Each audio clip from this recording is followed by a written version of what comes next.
Hey guys, today I'm going to show you how to oxidize silver. I like to use liver of sulfur. You can get it from Rio Grande or wherever else. All you have to do is mix it with hot water. It needs to be hot to dissolve this, and it also needs to be hot to activate with the metal to cause the chemical reaction that you want. I like to use distilled water. It's cleaner. I don't have any right now, so I'm just going to use sink water and hope it goes okay. There can be impurities that make it a little bit less pure or rich of a black. So if you're really going for like a rich black, I'd suggest just holding off and getting distilled water. But for this piece right here, I'm going to be polishing it and giving it a little bit of an antique finish, so I don't really mind. Hopefully it goes well. Anyways, just want to grab a decent sized chunk of liver of sulfur. It's probably a good idea to measure some of this with your weight of the liver of sulfur and the amount of water you put in if you're really trying to be precise with it and get to understand the process. But for right now, I'm just making a quick video for you guys, and it'll come out dark either way. So again, this is water that I boiled on the stove. It doesn't need to be boiling. If it's too hot, you'll crack your stones, especially if they're softer or weaker stones, so be careful with that. But it does have to be hot, so you can hopefully see a little bit of steam coming off of there. I like to use a plastic fork because, again, the impurities can cause discoloration on the metal. If there's any type of like weird steel or rust on your fork, or a weird nickel plating or coating or something, that could mess up your results. So I just like to use plastic or wood or something that I know isn't going to cause a chemical reaction.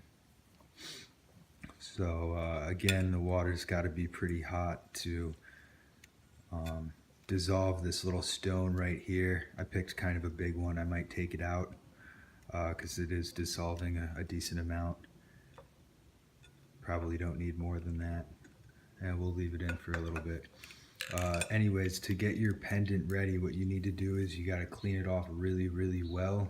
You can just use a toothbrush and regular dish soap or whatever, but you want to make sure there's no fingerprints on here, which is why I have gloves, and you want to make sure that there's no soap residue on here. So just keep scrubbing and scrubbing and scrubbing until it doesn't feel slippery and you don't see any more bubbles. It's got to be really clean. Again, if you're more particular about like a deep, nice, clean black finish, because it's going to be an all black piece, this is even more important. This is going to just be oxidized with a little polish over top, so I'm not really tripping about it. But it is better to do it the right way if you want a perfect finish. This looks like it's kind of dissolved right here. Go ahead and show you guys this. It's probably still a little bit of a stone at the bottom, but it's kind of getting dissolved in there. So we're all set with this. Try and zoom in here for you guys. You can see the actual process. It happens pretty quickly. And leave the pendant in there for maybe, 30 seconds and it's fully blacked out. And this one's got a lot of rose gold on it. You're going to see very quickly that everywhere that is silver turns dark, and everywhere that is not silver remains its color. I'm going to go ahead and drop it in there.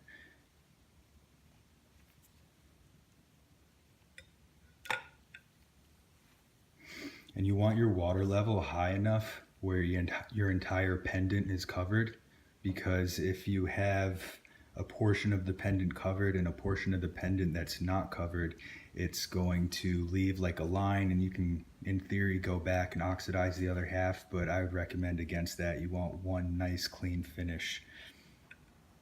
So now we can see right here, that is a nice deep black. The pendant's still nice and warm because it soaked up the temperature from the water, but that's looking really nice right now.